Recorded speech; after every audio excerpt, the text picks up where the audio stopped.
Udah kita mulai dah. Fitri kali ini sekolah di mana? Bismillahirrahmanirrahim. Kuliah ya? Assalamualaikum warahmatullahi wabarakatuh. Waalaikumsalam warahmatullahi wabarakatuh. Alhamdulillah. Wassalatu wassalamu ala rasulillah wa ala alihi wa sahbihi wa mawala. Ibu-ibu jemaah ta'lim yang insya Allah dimuliakan Allah subhanahu wa ta'ala, puji dan syukur marilah kita panjatkan kepada Allah Rabbul Ghafur, karena sampai saat ini kita masih diberikan kesempatan panjang umur sehingga hari ini, hari Rabu, ibu-ibu dapat kembali menghadiri pengajian, dan juga untuk teman-teman yang menyaksikan secara virtual juga mudah-mudahan kita semua selalu ada dalam lindungan Allah subhanahu wa ta'ala.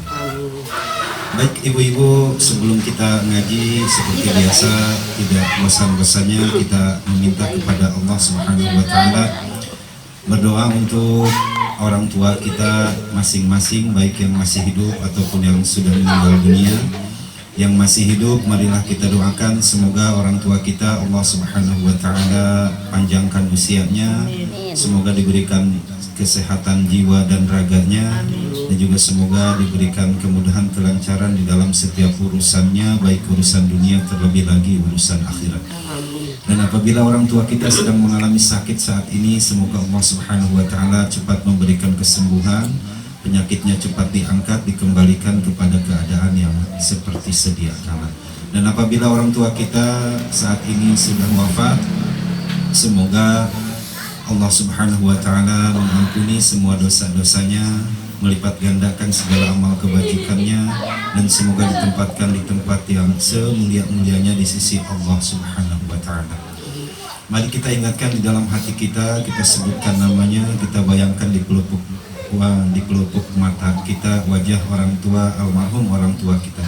Allahumma ighfir lahum warhamhum wa'afihim wa'fu anhum. Al-Fatihah. A'udzu billahi minasyaitonir rajim. Bismillahirrahmanirrahim. Alhamdulillahi rabbil alamin arrahmanir rahim maliki yaumiddin. Iyyaka na'budu wa iyyaka nasta'in. Ihdinas siratal mustaqim. Siratal ladzina an'amta 'alaihim ghairil maghdubi 'alaihim waladdallin. Rabbighfir lana. Kemudian juga yang kedua, semoga kita selalu diberikan keimanan, keislaman yang sempurna, walaupun sekarang keadaan kita dalam keadaan yang sulit. Semoga Allah subhanahu wa ta'ala selalu memberikan jalan keluar terhadap kesulitan yang sedang kita hadapi, dan juga semoga rumah tangga yang sedang kita jalani Allah subhanahu wa ta'ala jadikan rumah tangga kita damai, tentram, sakinah, mawaddah, warahmah. Juga semoga suami-suami kita yang sedang mencari nafkah, baik itu kerja ataupun juga dagang, semoga Allah subhanahu wa ta'ala berikan kemudahan, kelancaran, diberikan rezeki yang halal dan juga barokah. Dan juga semoga anak-anak kita Allah subhanahu wa ta'ala jadikan anak-anak yang saleh dan juga salihah. Rabbana hab lana minas salihin, Rabbana hab lana minas salihin, Rabbana waj'alna muqimas salati wa min dzurriyyatina, Rabbana wa taqabbal du'a. Ya Hayyu Ya Qayyum birahmatika astaghith. Allahumma la sahla illa ma ja'altahu sahla wa anta taj'alul hazna idza syi'ta sahla. Allahumma la takilna ila anfusana tarfata 'ainin wa aslih lana fi sya'nina kullahu la ilaha illa anta. Nas'aluka al-ijabah al-Fatihah. A'udzu billahi minasyaitonir rajim. Bismillahirrahmanirrahim. Alhamdulillahi rabbil alamin arrahmanir rahim maliki yaumiddin. Iyyaka na'budu wa iyyaka nasta'in. Ihdinas siratal mustaqim. Siratal ladzina an'amta 'alaihim ghairil maghdubi 'alaihim waladdallin. Rabbighfir lana. Baik ibu-ibu jemaah yang insya Allah dimuliakan Allah subhanahu wa ta'ala, sungguh luar biasa efek atau dampak dari adanya virus corona ini. Ada yang tadinya banyak harta, kaya raya, usahanya maju, gara-gara virus corona ini tiba-tiba jadi bangkrut. apalagi kita yang nggak punya apa-apa ya, gara-gara virus corona ini Jadi punya apa-apa. jadi punya apa-apa. Tetapi kalau kita perhatikan bahwa Allah Subhanahu wa taala membuat segala sesuatu itu pasti ada hikmahnya. Rabbana ma khalaqta hadza batila. Bahwa segala sesuatu yang Allah Subhanahu wa taala ciptakan itu tidaklah sia-sia. Kalau kita perhatikan, kita ambil, kalau kita pandai mengambil manfaat dari sesuatu musibah apapun, maka kita akan menemukan beberapa hikmah. Jadi antara hikmah atas wabah corona ini yang pertama adalah kita diajarkan untuk kembali hidup sehat ya, yang pertama. Coba lantaran corona kan Bu Yoyon bentar-bentar cuci tangan ya, bentar-bentar Pakai apa? Kalian pakai apa? pakai Hand sanitizer. hand sanitizer. Sebelum itu tuh kalau kata Teteh itu hand sanitizer di supermarket nggak laku-laku ya iya. Ya sekarang udah gak laku. Sekarang udah nggak laku lagi. Ya setidaknya dengan adanya wabah penyakit ini kita jadi hidup lebih sehat dan hidup lebih bersih begitu. Ya adapun juga tentang kemarin Lebaran misalnya kita nggak punya uang, tetapi juga hikmahnya kan kita nggak bikin kue ya. Iya. Beli baju. Coba kita nggak bikin kue, nggak beli baju, walaupun penghasilan kita kurang di saat Lebaran Jadi nggak punya kemarin, tapi kan nggak beli baju, Lebaran, Gitu. nggak bikin kue, nggak jalan-jalan, gitu kan?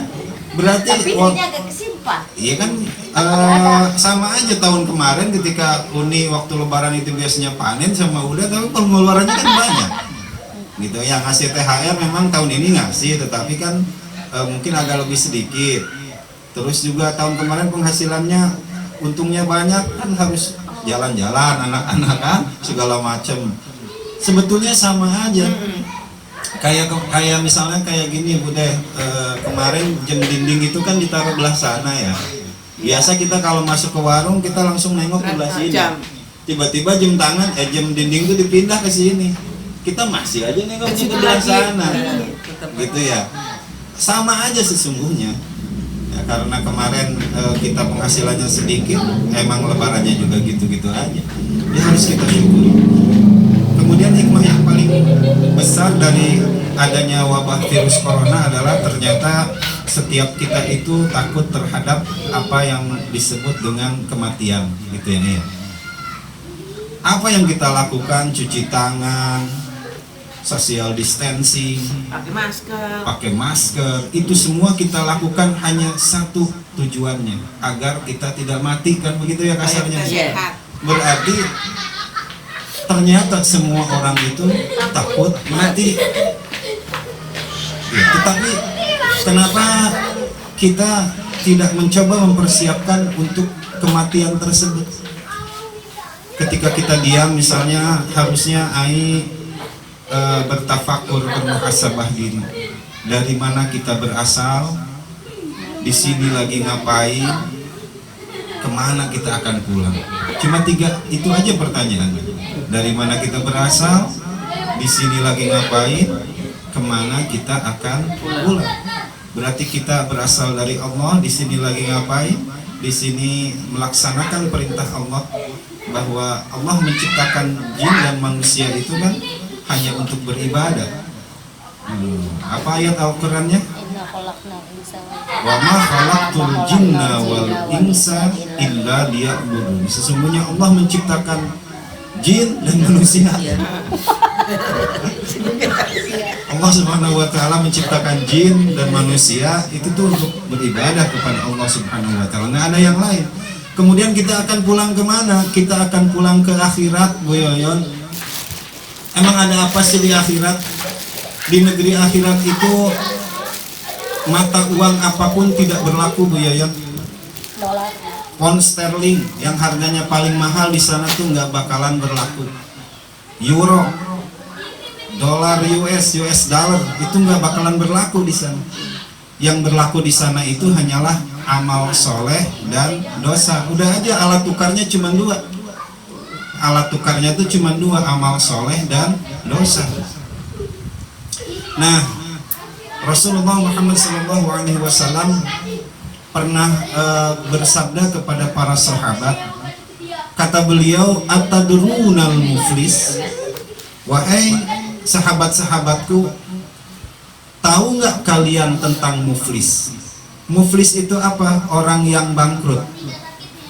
Jadi kata Rasul, wahai para sahabatku, tahukah engkau tentang orang yang bangkrut? Kemudian para sahabat menjawab, qalu la dirhama wala mata. Orang yang bangkrut itu yang tadinya banyak dirham, banyak uang, banyak harta, wala mata. Kemudian dia la dirhama wala mata, kemudian harta kekayaannya itu habis, hartanya pun juga habis, la mata, sehingga dia nggak punya kehidupan lagi. Jadi kata para sahabat, yang bangkrut di dunia itu adalah orang yang tadinya banyak harta, kemudian jatuh miskin. Tetapi apa kata Rasul? Yang paling mengenaskan itu bukan yang itu. Yang paling mengenaskan adalah nanti di akhirat itu ada orang yang bangkrut, Bu Yoyon. Yang mana orang yang bangkrut? Kata Rasul, may ya'ti yaumal qiyamah bisolatin wa zakatin wa siyamin. Nanti orang yang datang pada hari kiamat dengan membawa amal salatnya, dengan membawa amal puasanya, dengan membawa amal zakatnya, dengan membawa amal semua yang dikumpulkannya di dunia. Tetapi juga bukan hanya amal yang dia bawa, tetapi dia juga membawa kesalahan-kesalahan yang belum pernah diselesaikan di dunia ini, gitu nih. Mesti kita garis bawahi bahwa Allah Subhanahu wa Ta'ala menciptakan akhirat itu, Bu Yoyon, untuk menyelesaikan urusan dunia yang tidak selesai selagi kita masih di dunia ini. Jadi akhirat Allah Subhanahu wa Ta'ala ciptakan untuk menyelesaikan urusan dunia yang tidak kita selesaikan selagi kita masih di dunia ini. Coba kayak yang tadi, misalkan dia tadinya banyak harta, kemudian dia jatuh miskin. Kalau di sini kita kan masih bisa pinjam sama tetangga, kita masih bisa pinjam sama teman. Nah ini orang yang bangkrut di akhirat itu, Bu Yoyon, datang ke akhirat itu dengan membawa pahala tahajudnya, dengan membawa sholatnya, Bu Haji dengan membawa amal atau ibadah dari naik hajinya. Tetapi juga dia pulang ke akhirat itu membawa kesalahan-kesalahan. Misalnya Bu Yoyon pernah ngomelin Uni, belum minta maaf. Bu Haji misalnya pernah ngambil daun tuh di depan Bu Haji, nggak bilang, gitu ya. Tuh kesalahan-kesalahan kecil kayak gitu keburu meninggal. Kita misalnya belum saling islahkan, keburu meninggal, kitanya keburu meninggal. Maka nanti di akhirat kata Rasul, ini orang udah divonis masuk surga karena banyak amal solehnya. Tetapi tiba-tiba ada orang yang datang, ya Allah, saya mau meminta keadilan kepada engkau. Kenapa engkau? Kenapa kamu minta keadilan? Dulu Bu Yoyon pernah ngomelin saya, belum minta maaf kepada saya. Nah oleh karena itu saya mohon keadilan ya Allah. Kemudian dengan apa Bu Yoyon membayarnya? Dengan amal soleh Bu Yoyon tadi. Misalkan amal soleh Bu Yoyon itu ada 100, dikasih sama dia 10. Nggak lama kemudian datang lagi Ai. Kata Ai, ya Allah, dulu Bu Yoyon pernah ngejitak arka misalnya, belum minta maaf, 10 lagi diambil. Tinggal berapa? Tinggal 80. Datang lagi orang banyak karena kita banyak kesalahannya, kemudian amal kita tuh habis. Amal Bu Yoyon yang hanya 100 itu akhirnya habis dipakai untuk membayar kesalahan atau dosa Bu Yoyon yang enggak diselesaikan ketika di dunia. Bahkan masih banyak orang berjajar ke belakang meminta keadilan. Akhirnya karena amal Bu Yoyon sudah habis, akhirnya pas orang yang ke-11 tuh, kan berarti 10 kali 10 100. Orang yang ke-11 pahala Bu Yoyon udah habis. Kata Allah, bagaimana caranya? Akhirnya kesalahan orang ini nih, dosa orang ini dipikulkan ke Bu Yoyon. Tuh tadinya Bu Yoyon ya, tadinya kita pulang ke akhirat itu banyak membawa amal ibadah kita, banyak membawa pahala sholat kita, puasa kita, zakat kita, tetapi kita tidak menyelesaikan urusan yang semestinya kita selesaikan di dunia ini. Akhirnya amal ibadah kita yang banyak dikumpulkan ketika kita hidup, akhirnya habis aja dipakai bagi-bagi. Kita pernah ngomongin orang, misalnya Bu Haji pernah ngomongin si A gitu ya. Nanti di akhirat itu begitu, ntar si A minta keadilan, ya Allah saya pernah diomongkan tidak baik oleh Bu Haji, maka saya meminta keadilan, minta ganti. Nggak bisa diganti pakai uang di sana, nggak bisa dipakai apa namanya bayar, tetapi hanya dua hal yang bisa dipakai untuk bertransaksi di sana, yaitu dosa dan kesalahan, dosa dan pahala ya. Nah oleh karena itu, mari Bu Yoyon, ketika kita hidup di dunia ini, kita selesaikan urusan dunia kita yang semestinya harus diselesaikan di dunia ini, kita selesaikan. Saya akan sering ngambil contoh ketika kita sedang berdebat atau sedang bermusuhan sama orang misalnya, kemudian kita jangankan ketemu langsung ya, ketemu di jalanan aja kita nggak mau ya. Kadang-kadang misalnya, iya betul, buang muka kan, ai mau jalan ke sini, si A mau jalan ke musola, si A mendingan belok ke Anggrek 4 daripada ketemu sama ai, gitu ya. Ai di rumah Pak Mul situ, si A dari sini, si A mau ke musola, si A belok aja pura-pura ke Anggrek 4 saking nggak pengen ketemu.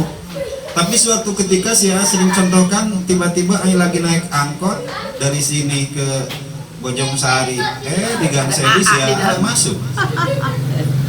Jadinya keparangan gitu ya. Nah boleh jadi itu adalah hidayah Bu Yoyon, boleh jadi itu adalah hidayah dari Allah Subhanahu wa Ta'ala supaya kita itu saling memaafkan, dan boleh jadi itu adalah pertemuan terakhir si A dengan Ain. Setelah itu tidak ketemu lagi. Maka kalau nggak ketemu lagi kan urusannya nggak selesai, kita pernah berdebat kan gitu nih.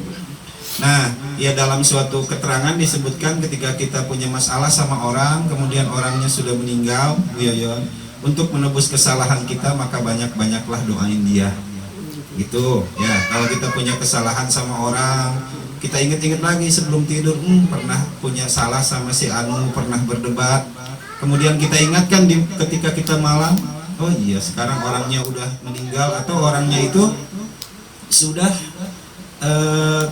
jauh lah gitu ya, sudah tak mungkin lagi ketemu sama kita. Maka hal yang harus kita lakukan adalah banyak-banyak doain dia. Nah baik ibu-ibu jamaah ta'lim yang insya Allah dimuliakan Allah Subhanahu wa Ta'ala, hari ini saya hanya ingin mengajak kepada ibu-ibu untuk membaca sebuah surah di dalam Al-Quran, yaitu surah Al-Mulk ya Bu Yoyon. Coba ya, ibu-ibu buka surah Al-Mulknya, sambil coba saya bacakan sebuah hadis. Ini hadis periwayatannya banyak, jadi ini termasuk hadis yang hasan. Di dalam sebuah hadis Rasulullah Shallallahu Alaihi Wasallam bersabda, Inna surata fil Quran thalathina ayatan yashfa'at li sahibihi. Di dalam Al-Quran itu ada 30 ayat, yang mana 30 ayat itu akan memberikan pertolongan kepada pemiliknya. Artinya pemiliknya di sini bagi orang yang suka membaca apalagi menghafal surat tersebut, hatta ghufirallah, sehingga 30 ayat tersebut akan memintakan supaya Allah Subhanahu wa Ta'ala mengampuninya. Apa surat 30 ayat tersebut? Wa huwa tabarakalladzi biyadihil mulku, dan seterusnya. Yang 30 ayat itu adalah surah Al-Mulk. Nah jadi ibu-ibu kalau bisa hafal nih surah Al-Mulk ini Bu Yoyon ya, karena surah Al-Mulk juga di dalam keterangan-keterangan banyak sekali bisa menyelamatkan kita dari siksa kubur. Coba sudah kebuka Al-Mulknya? Udah. Keluar nanti lagu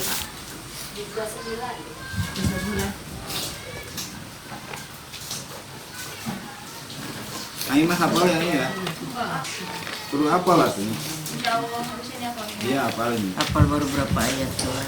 Ya biarin sambil berkisah ya.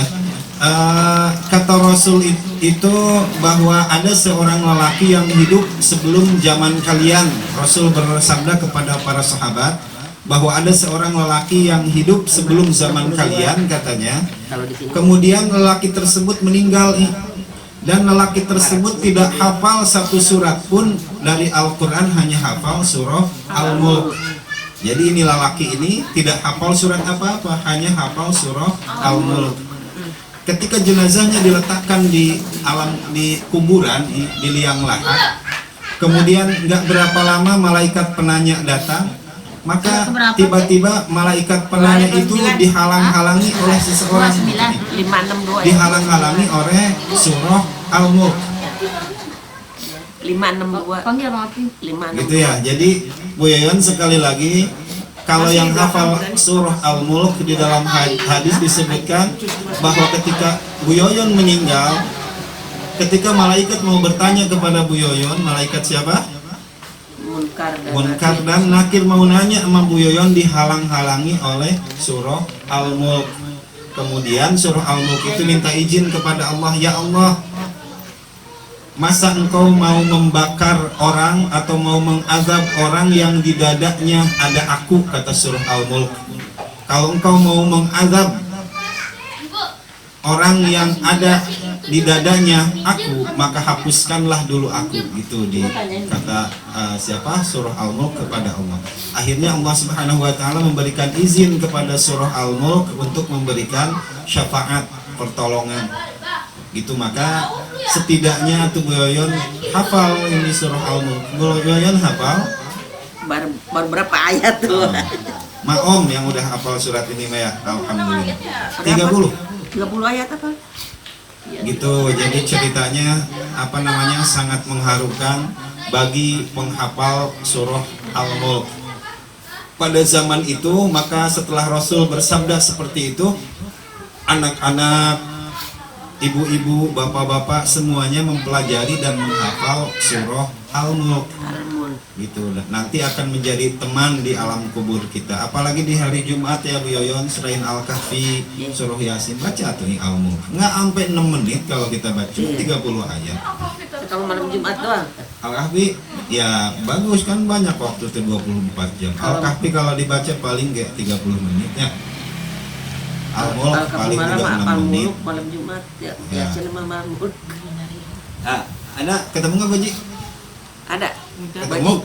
Ya, Sini. Api ketemu. 562 itunya halaman. Ini. 562 ayat juz 29. Juz 29 itu halamannya 562.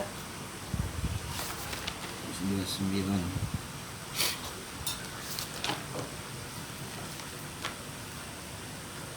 Ini terbaru. Sama 562. Halamannya. Sama Beda lah. Beda. Beda itu.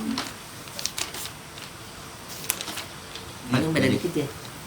Halaman berapa? Oh, ini udah dikecil. Ya. 56. Ayo kita sambil perhatikan tanda-tanda bacanya. Ayo.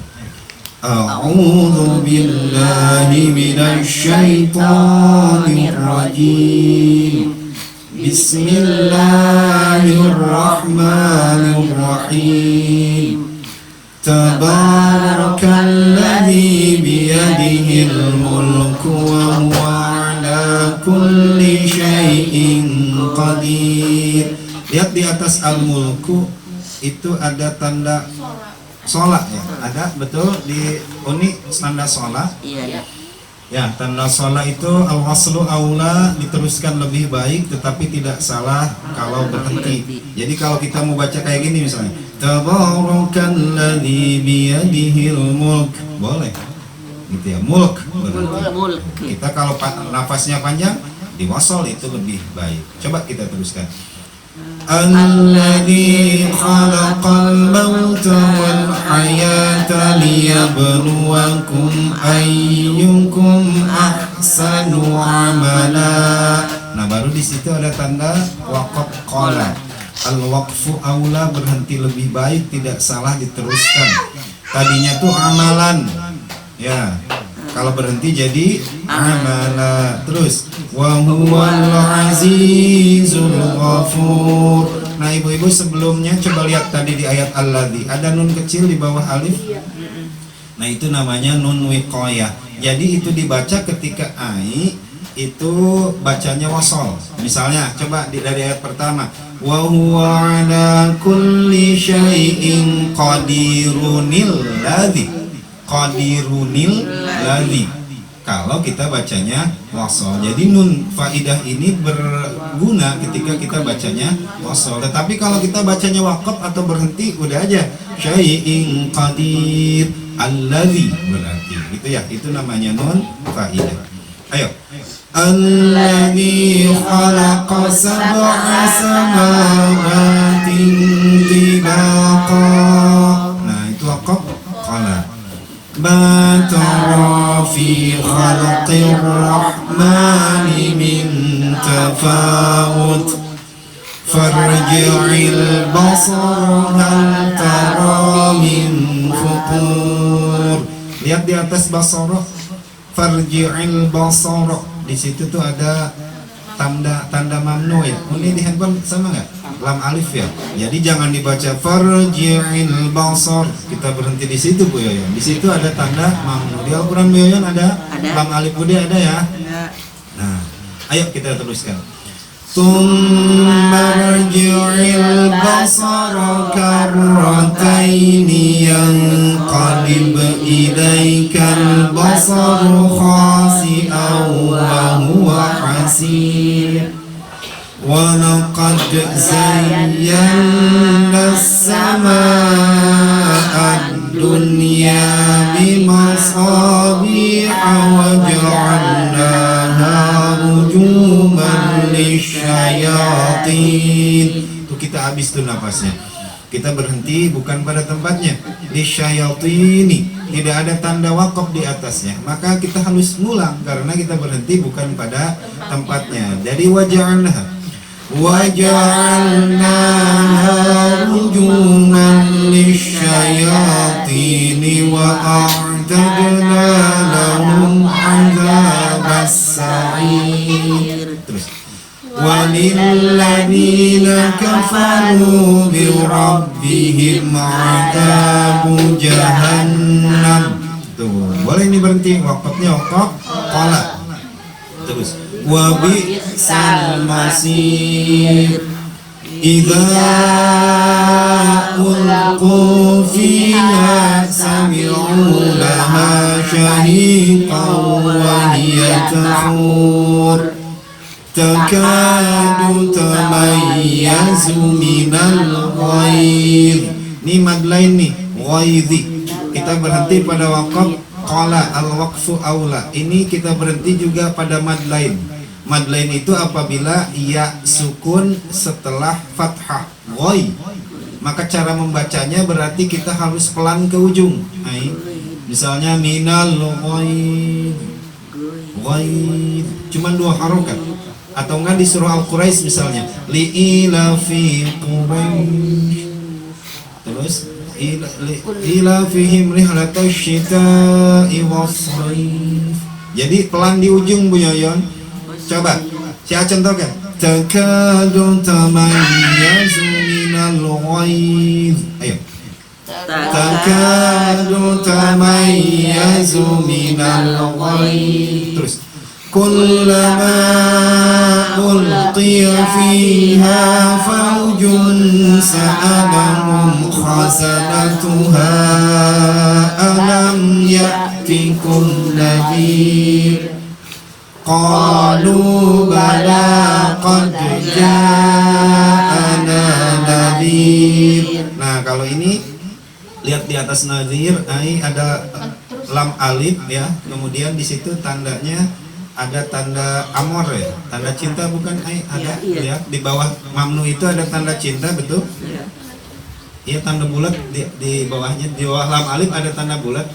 Nah, kalau yang begitu berarti boleh kita berhenti, gitu ya. Di situ ada perbedaan pendapat para ulama, gitu. Seperti misalkan ghairil maghdubi alaihim siratal ladzina an'amta alaihim, kan di situ ada lam alif, di bawahnya ada tanda amor atau tanda cinta. Jadi intinya kalau ada tanda mamnu yang lam alif kemudian di bawahnya ada tanda bulat, itu boleh berhenti. Bu Yoyon begitu nggak tandanya? Iya. Ya Bude begitu. Iya. Nah, saya contohkan, tetapi yang lebih baik itu diteruskan gitu. Tetapi tidak salah kalau berhenti kalau yang lam alifnya memakai tanda bulat. Ada ya Bu Hajatut, masih kelihatan? Ya. Ya, gitu. Ayo teruskan. فكذبنا وقلنا ما نزل الله من شيء. Itu berhenti juga boleh. Tandanya tanda sholat. Min syai', jadi dihentak ujungnya karena ujungnya hamzah. Tetapi kalau nafasnya panjang boleh diteruskan. Coba. Ma nazzalallahu min syai'in in antum illa fi dhalalin kabir. Terus wa qalu law kunna nasma'u aw naqilu ma kunna fi ashabis sa'ir fa'tarafu bi dhanbihim fasuqqan li ashabis sa'ir. Itu tadi fa'tarafu bi dhanbihim. Di atasnya itu ada tanda jim kalau di sini apa? Nah, wakafnya wakaf jaiz. Jadi boleh berhenti tetapi lebih baik diteruskan kalau wakaf-wakaf yang pendek kayak gini. Fa'tarafu bi dhanbihim, kan masih pendek, napas kita masih kuat ya. Terus kita teruskan ya seterusnya. Innal ladzina yakhshawna rabbahum bil ghaibi lahum maghfiratun wa ajrun kabir. Wa asirru qawlakum aw ijharu bih. Tanda apa? Qala. Innahu alimun bidzatis surur. Ala ya'lamu man khalaq. Nah, ini kita berhenti pada wakaf qala, kemudian qafnya itu qalqalah kubra. Jadi harus agak keras. Khalaq. Coba diulang lagi. Ala ya'lamu man khalaq wa huwal latiful khabir. Huwallazi ja'ala lakumul arda dhalulan famshu fi manakibiha wa kulu min rizqihi wa ilayhin nusyur. Aamintum man fis samaa'i ay yakhsifa bikumul arda fa idza hiya tamur. Am amintum man fis samaa'i ay yursila 'alaikum hasiba. Tadinya tuh hasiban. Kita berhenti pada wakaf qala. Ini namanya mad iwad ilu. Jadi hasiba, ba-nya panjangin 2 harakat. Terus fasata'lamuna kaifa nadhir wa laqad kadzdzaba alladziina min qablihim fa kaifa kana nakir. Awalam yarau ila at-tayri fawqahum saffatin wa yaqbid. Lihat dulu Ibu, perhatikan sof itunya. Itu namanya mad lazim. Ya, sok mana? Mad lazim musaqqal kalimi. Jadi Ibu harus berat bacanya. Ini kayak dalam kalimat walad-dallin. Tandanya setelah mad ada tasydid di atas huruf fa, ada tasydidnya. Nah, maka kalau nemuin yang begini, tanda alisnya tebal tuh di atas, kemudian di depannya ada tasydid. Namanya mad lazim musaqqal kalimi. Kata Bu Yoyon, ribet ngapalin namanya. Yang penting cara bacanya harus diberatin. 6. Jadi bacanya dengerin ya. Sof. Tuh, sof itu 6. Sof.